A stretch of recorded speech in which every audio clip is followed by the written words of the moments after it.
السلام عليكم ورحمة الله وبركاته. ازيكم عاملين ايه؟ يا رب تكونوا بخير. وحشتونا جدا جدا جدا، واهلا ومرحبا بكم في قناة ثابت شعبان ودنيا. طبعا في منكم اللي فاكرنا ومنكم اللي مش فاكرنا. انا ثابت شعبان ودي دنيا طارق. احنا كنا بنصور ايام ما كنا مخطوبين من 3 سنين وكنا وقفنا لظروف خاصة، والنهارده الحمد لله ربنا اكرمنا واتجوزنا. يا جماعه مع العلم احنا اتجوزنا النهارده بقالنا 6 شهور. الحمد لله، يعني قدر الله ما شاء وما فعل. عرفناش نصور لان انا كنت تعبانه قوي الحمد لله، مريت بظروف صعبه جدا. فقلت بقى بحكم خبرتي الصغيره في الجواز وكده، بقالي 6 شهور، قلت اعمل فيديو للبنات اللي لسه هتتجوز وكده، اعرفكم ايه الحاجات المهمه اللي تيجي في الجواز، وايه الحاجات اللي ما تجيش، وايه الحاجات اللي ممكن نستغنى عنها، وايه الحاجات اللي الواحد يتخدع فيها وكده. في حاجات نسهلها على نفسنا يعني في الجواز وكده، وان شاء الله بامر الله. ناس كتير بتسألنا ازاي بتعملوا جولة للشقة من غير فيديو الفرح. بإذن الله وبأمر الله وحده. فيديو لا، الفرح هو ده هيتمنتج. حوار تاني خالص. فيديو الفرح ده بالمناسبة اه يا جماعة، أنا ما كنتش عايز أعمل حوار أو والله. فيديو جولة في الشقة ده، بس ايوه، يلا أثرت عليه بحكم إن في عرايس لسه بتتجهز قلت أو نعرفهم بتتجوز بقى جديد، إنها وكده. تطلع تعرفهم الكلام ده كله. وبالنسبة لفيديو الفرح، هو الفرح موجود والفيديو موجود وكل هو كل حاجة. حاجة موجودة، بس ان شاء مسألة الله وقت بس ان شاء باذن الله الله. هيتمنتج وهينزل الايام اللي جايه دي، وان شاء الله باذن واحد احد بامر الله. يعني مش هنوقف بإذن فيديوهات الله. تاني، احنا معاكم الفتره اللي جايه دي كلها فيديوهات. بس احنا كنا محتاجين دعم صغير بس منكم، والفيديو ده ان شاء الله دنيا اللي هتشرحه، لان دي انت عارفين ايوه. الشغل بس العرايس في حاجة والمطبخ عايزة اقولها لكم بقى. بتبقى شغلة البنات اكتر ما يعني. تنسوش بقى لايك بقى وكومنت حلو كده فلو زيكم. الفيديو عجبكم ادعموها بلايك، واللي لسه ما اشتركش يشترك في القناة ويفعل زر الجرس عشان يوصله كل جديد. وتعرفنا او ما تعرفناش صلى على النبي واعمل لايك. سلام. ويلا نبدأ. يلا نبدأ. نبدأ بباب الشقة. ممكن ادخل؟ اتفضل برجلك. زيد فضلك، شكرا. نبدأ منين؟ الصالة الأولانية. اتفضلي. الصالة الأولانية طبعا في ازعاج هنا وفي النجفة. الصالة الأولانية دي طبعا فيها الأنتريه. الأنتريه ده اخترناه لونين في بعض، كشمير في تركواز. دي الكنبة الأولانية كشمير ودي التركواز، والاتنين فوتيه دول اخترناهم كده برضو كشمير في تركواز، بس مشجرين بقى، قلنا ايه نكسر الألوان وكده. والسجاد، بالنسبة للسجاد مختارين برضو السجاد يليق مع الأنتريه وكده. ودي البرائع، اخترت الستار والبرائع برضو حاجات رقيقة كده، وعملت النظام المودرن ده، ما عملتش اللي هو بقى الفرنتون والحاجات دي. اخترت انا الوردة الرقيقة دي كده. وبالنسبة حتى هنا البرائع برضه لون لون البرائع، الانتريه. ايوه لون اه الكنبة دي لون الانتريه اللي هو الكشمير. اللي هي مقربة منها يعني. ايوه مقربة من درجتها. انا مظبوط. ما لقيتش نفس الدرجة بالظبط بصراحة يعني، بس انا جبت حاجة مقربة ليها، لان بيختلف في قماش البرائع عن قماش طبعا التنجيد يعني بتاع الانتريه وكده. بس قلت اجيب البرائع كشمير، واخترت لون المفرش تركواز. بس انا اللي مش ده اللي هو اللون الفيروزي برضه. مقرب ليه يعني؟ مظبوط. مقرب لون التركواز يعني، عملت ميكس كده للالوان مع بعضها. وبالنسبه لدي ان هي غاليه عليا. بالمناسبة يا جماعة، دي مش تبعنا خالص، بس لا. دي بتاعتها هي. حتى انا لما بصيت في الوش كده، سمايل كده. دي كانت حاجة ايام الثانوية، كانت هي ايوه غاليه شايلة عليا، نفسها. بس صاحبتي جايبها له كده فمحتفظه بيها قوي وبحبها. ربنا حتى يخليكم كاتبه لي لبعض. عليها كوكو، ما كانتش بتقول لي كوكو. غير كوكو، وده اللي سمايل. ان شاء الله بقى نبدا بالصاله الثانيه. الصاله الثانيه طبعا انا عامله فاصل ما بين دي ودي بالستاره دي. استنى بقى اما افردها لكم. عامله فاصل.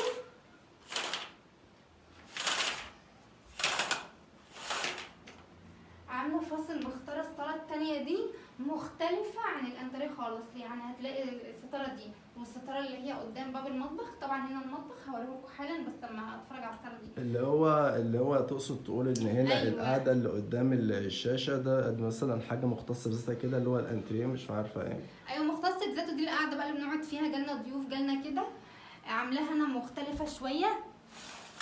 قلت ايه يعني اقفلها كده بالستاره دي. حتى عملت برضو الستاره دي زيها، ان الصاله دي تبقى ستايرها واحده، ميكس كده مع بعض. بالمناسبة يا جماعة، دول اللي بتوع الطبلات بتوع الصالة التانية اللي هناك اللي فيها كنت الانتريه، بس جايباهم لسه ما تعلقوش يعني. هعلقهم كده في النص فوق الكنبه بتاع الانتريه كده، بس لسه والله ما تعلقوش. عماله اقول له يعلقهم قول له طيب. هو مش راضي، وما فيش وقت ان انا اعلقهم، بس كنت محتاج شنيور وما كنتش موجود بس. ده طبعا الفضيه. تعالوا بقى بسم الله. ده طقم الكروره طبعا معروف، ده طقم الصيني، ده طقم الاكروباريكس قصدي، وده الصيني. بقيت الصيني هنا وهنا، لان الصيني بتاعي ما شاء الله كان كرتونتين، كان كبير. اوريهم كويس. خلاص هنا. وبالنسبه ان احنا اخترنا لون البلاك، لون البلاك اللي هو ده عجبني قوي، ده اللي هو الاسود، سواء الفضيه او البار. هنا برضه نفس النظام، الاسود دخلنا في الفضي ده. اوريهم ده الاول. اخترنا لون البلاك في اللمعه دي حلوه قوي، اللي هي البرصه دي يا جماعه، اللمعه دي كاسات طبعا، كاسات. والطقم ده بتاع قهوه كده، واللي هو ده بيسموه يا اما طقم جاتوه يا اما الطقم اللي بتاع الفطار، حاجه زي كده. وده بقيه الطقم الصيني. ودي كده حاجات للقهوه كده حلوه برضو، يعني ما شاء الله يعني حاجات رايقه. معرفش بقى تعجبك ولا لا. لا ان شاء الله تعجبك يا رب. وهنا طبعا البار انا مختاره له ال3 كاسات دول. قلت اكسر الالوان بمناسبه ان هو كله اسود في فضي، في السيلفر ده اسود في سيلفر. قلت اختار اجيب دول كده يعني ايه حمر كده، اكسر اللون ميكس كده. ودي طبعا الفانويز بتاعتي، وده الفانويز كان هو في هنا عليه الصغير. ده من ايام الخطوبه يا جماعه على فكره. ده من حوالي 4 سنين او 5 سنين كمان. وده المصحف طبعا. ده البرواز بتاع ده معطر. ودي برضو كانت عايزه تتعلق، ساعه متعلقتش. الشقه محتاجه شويه تظبيطات لسه، مش كفايه. وهنا طبعا في حاجات تحت كده، ثبتي بقى عينها هنا والحاجه دي والحافظه والكلام ده. بالنسبه ان احنا اخترنا البرواز ده، كان في اللي هو البرواز العريض، وفي برواز كده اللي هو جاي مستطيل كده، جاي بطول كده عليه. بس احنا ما حبيناش، احنا حبينا المنظر ده اشيك يعني. قلنا ارق حاجه مختلفه. مش وحش. ايوه قلنا حاجه مختلفه كده شويه. هنخش على المطبخ. وبالسجاد، بمناسبه برضو السجاد، انا حبيت اكسر اللون، لان طبعا اللون البلاك مع السيلفر بيلاقي عليه الالوان الفاتحه، بتبقى حلوه وبتظهره. اخترت السجاده دي، واخترت السجاده دي عجباني قوي. حابه انا الالوان السجاده دي كده شكلها حلو مع بعضها. نخش بقى اوضه الاطفال. لا انا تعالى نبدا المطبخ الاول وبعدين نخش اوضه الاطفال. طب اشمعنى؟ طب ما نخلص الفرش اول. عادي كده او كده، انا بقول اللي على ايدك اسهل. طيب. يعني طبعا اول ما نخش باللون، بس انا مش عارف احطها هنا ليه، بس انا هي هنا كده. هعرفكوا ليه انا حطاها هنا. تمام. دي الطرقه طبعا. تعالى كده. بالنسبه للمطبخ برضو اخترنا بلاك حلو قوي، وفي الاضاءه دي. انا اخترت اللون البلاك ده، واللون ده البلاك، حتى التقفيلات برضو من تحت بلاك. وبالنسبه للمشايه برضو بلاك في جملي كده هادي. وبالنسبه للتلاجة برضو فريش، نوع التلاجة فريش والله حلوة قوي. ناس كتير كانوا قالوا لي لا فريش وحشه، جبتها بلاك لان انا حابه اللون. على فكره اللون البلاك لما تيجي تشتريه في اي ادوات كهرباء بيبقى اغلى من اللون العادي، يعني انا دافعه عليه فوق المبلغ. مش حوار اغلى، هو ايوه هو حوار ان اللون عاجبني قوي. لا انا بفهمهم، مظبوط، انا بفهمهم ان اللون بيختلف. فريش والله حلوه قوي، ومن جوه حلوه.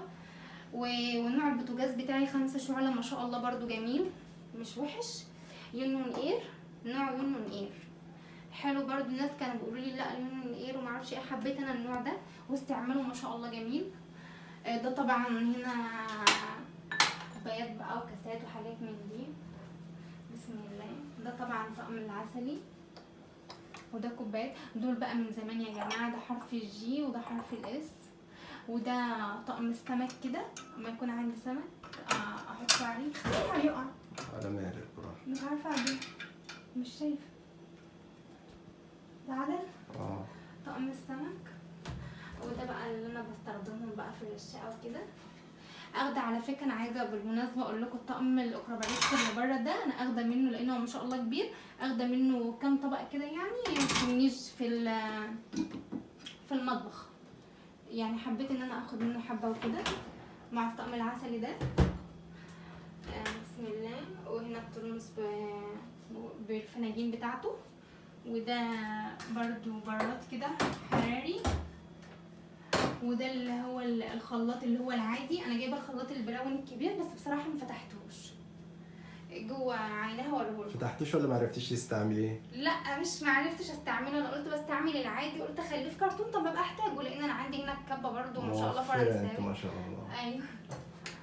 وهنا ايه، وهنا برضو كوبايات ما شاء الله، عنده كوبايات يعني ما شاء الله كتير قوي، كتير يعني.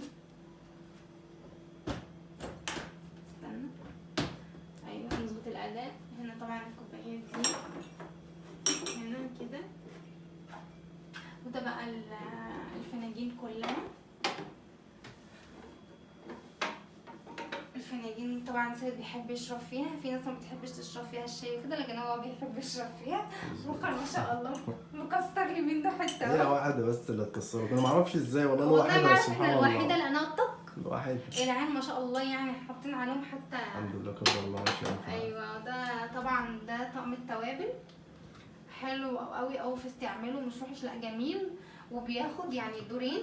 بس ده بقى ما عجبنيش بصراحه، انا جبته واتخدعت فيه. طقم التوابل ده اولا دي ما بتقفلش حلو، مش متحكمه، ثانيا بتقع، شوف لو جيت تعمل اي حركه تلاقيها واقعه كده، ما عجبنيش بصراحه. وده طقم الفنجان ده بحبه قوي قوي قوي، حلو كده بالطريقه كده. لا هو سمباتيك كده وسمبل حلو كده صغير، مش اللي هو لو تلاحظوا يا جماعه المطبخ هتلاقوه سيمبل كده، حاجه على قد حاجه هاديه كده يعني، مش مبهرج قوي. دي طبعا المبشره. ده طقم التوزيع الالمونيا، ده طقم التوزيع. وده طقم كنك كده، ودول 3 صواني فوق بعض كده، ده غيرهم دي جايه فرداني، دول مع بعض كده طقم، دي ودي جايبهم فرداني. اللهم صل على النبي. ده طقم التوزيع برضو السيليكون، ما حبتوش بصراحه، طري جدا جدا ووحش في استعماله، تيجي تقلب بيه تيجي تغرف بيه طري، ما تعرفش تقلب بيه الحاجه بصراحه، ما حبيتش استعماله. الخشب افضل منه بصراحه يا بنات، انا بنصحكم بلاش طقم السيليكون ده. اولا يعني طري كده ني، مش ان انت تتحكمي فيه وتغرفي بيه الحاجه وكلام من ده، لا لا. وده طبعا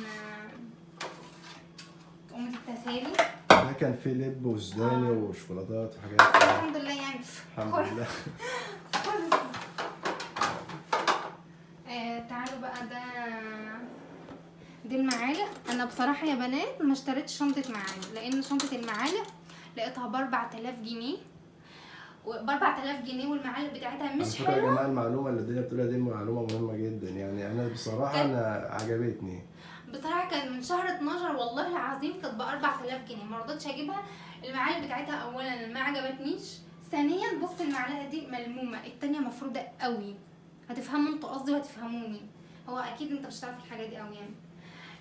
دي المعالق اخترتها والله، خامتها حلوه، جايباها فرداني بس خامتها حلوه قوي، نوعها حلو. لو عايزين تعرفوا انا جايباها منين اقول لكم اسم المحل اللي انا جايباها منه، من عند عسوله لو تعرفوه التجاري. هنا طبعا السكاكين هنا والحاجه، انا جايبه طبعا شنطه سكاكين عينها في الفضيه بره اهي والله. وما كنت بس لولا ماما اللي كانت جايباها لي من زمان ما كنتش جبتها، لان برضو غاليه، بس هي عشان كانت جايباها لي من زمان فرخصت. دول بقى اسمه ايه ده يا ثابت؟ ده مضرب. ودي المصافي، ودي بتاعت الليمون، ودي المعايير. وده انا جبته مضرب كده عارفه. وهنا طبعا الرفايع، البلاستيكات بقى والحاجات دي. هنا المنظفات كلها، ده كلها المنظفات بقى بتاع الغسيل وكده. وده التربو، ده التربو، ودي المريالة. وهنا طبعا برضو حاجات بقى وحلل وكده وطاسات. وهنا برضو، وهنا طبعا حاجات الخزين بقى، زيت والسكر وكلام من ده. ومعلومه برضو ده انا جايبه 2 طقم جرانيت، ده طقم جرانيت اهو كملته بقى انطب خفيف كده. عندي طقم تاني جرانيت برضو بلاك، بس تحفه تحفه تحفه بصراحه يعني، جميل قوي. بس انا عينته عشان ايه بقى؟ عشان الزيت طبعا لما باجي اطبخ مفيش عندي شفاط لسه هركبه، فالزيت بقى بيتراكم وانا بمسك بقى في هنا مكان الشفاط لسه ما تركبش، بس في شباك هنا ممكن يفتح هنا ولا حاجه، وبرضه في بلكونه ممكن نفتح هنا او هنا، ودي كده ممكن مدخنه برضه مكان الشفاط لحد بس ما يركب، يعني لسه ما ركبش. ان شاء الله هنركبه، لان انا بتعب قوي في البلاط ده غسيله كده، فانا اشتريتهم عشان الزيوت وكده والدهون. وطقم الالومنيا، عندي طقم الالومنيا اللي هو الشكل ده، مثلا وراه الشكل ده رسمته حلوه قوي، شوفوا الرسمه دي. وعندي طقم يعني عندي 2 جرانيل، وعندي التيفال، جايبه برضه طقم التيفال وعيناه. خلاص هنا كده. تعالوا بصوا يا جماعه، اللي ده عجبتني قوي دي، اللي هو الاضاءه في قلب الليدات اللي المطبخ، بتبقى في تحت المطبخ، ده الليد ده شكله حلو يعني. خلاص كويس. وده الكتل حلو قوي برضه في استعمال والله.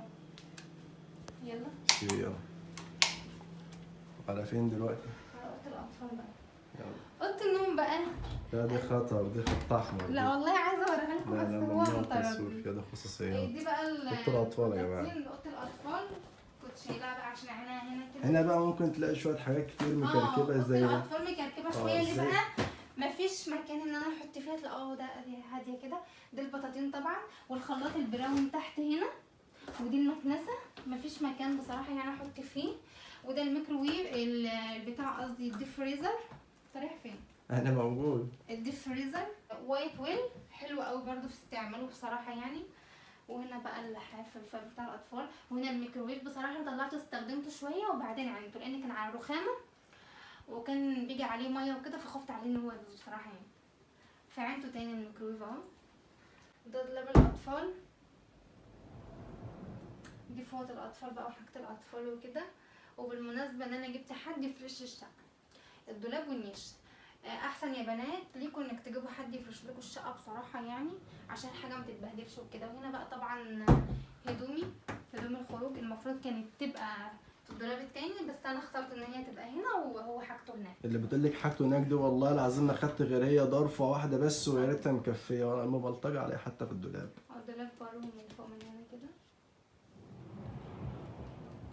ان شاء الله بقى في العيد نبقى نفرش المفرش الزينه. بس ما شاء الله يا جماعه، عايزه اقول لكم ان خامه الخشب ما شاء الله ما شاء الله حلوه قوي قوي بصراحه، جميله جدا. وفي لمعه برضو عاملينها لون الكشمير في نفس البرصه اللي بتاعت البارو الفضيه اللي بره، نفس اللمعه. بجد يسلم ايد الاستورجي اللي عاملهم بصراحه. دي دعايه للاستورجي، الله يخلينا. ربنا يرزق الجميع يا رب، ربنا يرزق كل الناس يا رب. خلاص هنا كده. يا رب بقى يكون الفيديو عجبكم. ومتشكره جدا على المشاهده بتاعتكم. ما تنسوش تدعمونا بلايك وكومنت حلو كده زيكم، وتفعلوا زر الجرس بقى كده يعني. وبس كده خلصنا، ده كان الفيديو بتاع النهارده. عايزين بس نسمع رايكم في الكومنتات في الشقه، اذا كانت عجبكم قولوا لنا كومنت كويس، ولو الفيديو عجبكم متنسوناش بلايك. لو لسه ما اشتركتش اشترك في القناه، سواء تعرفنا او ما تعرفناش صلي على النبي واعمل لنا لايك. سلام عليكم.